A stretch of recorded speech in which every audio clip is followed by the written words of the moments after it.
அண்மை செய்தி பார்த்துக் கொண்டிருக்கிறோம். இந்திய துறைமுகங்களில் பாகிஸ்தான் கொடியேந்திய கப்பல்களுக்கு தடை விதித்து மத்திய அரசு உத்தரவை பிறப்பித்திருக்கிறது. அதேபோல இந்திய கொடியேந்திய எந்த கப்பலும் பாகிஸ்தான் துறைமுகங்களுக்கு செல்ல தடையை விதிக்கப்பட்டிருக்கிறது. இது தொடர்பான மேலும் கூடுதல் தகவல்களை எமது செய்தியாளர் ராஜகுமரன் வழங்க கேட்போம். ராஜகுமரன், வணக்கம். மத்திய அரசு பிறப்பித்துள்ள உத்தரவு என்ன, விவரங்கள்? பகல்காம் தாக்குதலை தொடர்ந்து பாகிஸ்தானுக்கு எதிரான பல்வேறு துறை ரீதியிலான நடவடிக்கைகளை மத்திய அரசு மேற்கொண்டு வருகின்றது. ராஜ்ஜிய ரீதியாகவும் ராணுவ ரீதியாகவும் மத்திய அரசு பல கட்ட நடவடிக்கைகளை எடுத்து வரக்கூடிய சூழ்நிலையில் பாகிஸ்தானுக்கு செல்லக்கூடிய கப்பல்களுக்கும் இந்தியாவிற்கு வரக்கூடிய கப்பல்களுக்கும் சில கட்டுப்பாடுகள் தற்போது விதிக்கப்பட்டிருக்கின்றன. அதன்படி பாகிஸ்தான் கொடியேந்திய கப்பல்கள் இந்திய துறைமுகங்களுக்கு வருவதற்கு தடை விதிக்கப்பட்டிருக்கின்றது. அதேபோன்று இந்திய கொடியுடன் எந்த ஒரு கப்பலும் பாகிஸ்தான் துறைமுகத்திற்கு செல்வதற்கும் மத்திய அரசு தடை விதித்திருக்கின்றது.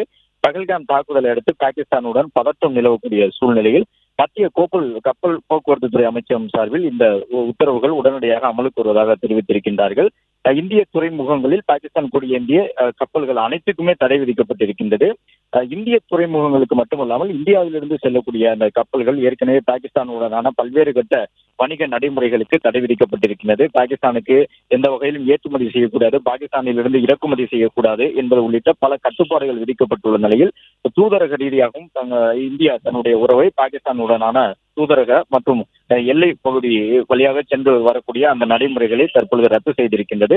இந்த சூழ்நிலையில் தான் பாகிஸ்தான் கொடியுடன் கப்பல்கள் அரபிக்கடல் பகுதியை கடந்து செல்வதற்கும் இந்திய கொடியோடு பாகிஸ்தான் துறைமுகங்களுக்கு கப்பல்கள் செல்வதற்கும் தற்பொழுது மத்திய அரசு தடை விதித்து இந்த உத்தரவு உடனடியாக அமலுக்கு வருவதாக மத்திய கப்பல் போக்குவரத்து துறை அமைச்சகம் சார்பில் பிறப்பிக்கப்பட்டுள்ளது.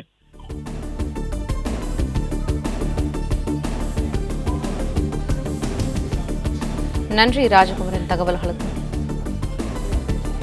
பிளே ஸ்டோர் மற்றும் ஆப் ஸ்டோரில் இருந்து பாலிமர் செயலியை QR கோடு மூலம் பதிவிறக்கம் செய்யுங்கள்.